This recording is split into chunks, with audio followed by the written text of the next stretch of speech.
तो hello Unix, आज की वीडियो बहुत ही खास है क्योंकि आज हम लोग ड्रॉ करने वाले हैं शिवरात्रि स्पेशल एक महादेव की ड्राइंग। तो जिसके लिए मैं यूज करने वाला हूँ ग्रिड मेथड का। मैंने फोन में ग्रिड रेडी कर लिया, अब बारी पेपर पे ड्रॉ करने की। तो हम लोग ग्रिड रेडी करने से पहले साइड से कुछ लाइन खींचेंगे जिसमें हम लोग बाद में टेप चिपकाएंगे तो ड्राइंग थोड़ी अच्छी लगेगी।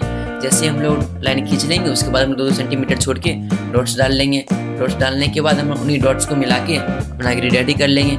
जैसे हमारा ग्रिड रेडी हो जाएगा उसके बाद हम लोग एक रेफरेंस में एक पॉइंट पिक करेंगे और उसी पॉइंट को हम लोग अपने ड्राइंग पेपर में पिक करेंगे। उसके बाद आपको बस रेफरेंस को देखनी है और अच्छे से ड्राइंग करनी है। आप एक एक बॉक्स को ड्रॉ करते जाओगे, आप लास्ट में पूरी ड्राइंग कंप्लीट कर लोगे। तो मैं भी इस ड्राइंग को बना रहा हूँ और आप भी बनाओ और वीडियो को एंजॉय करो।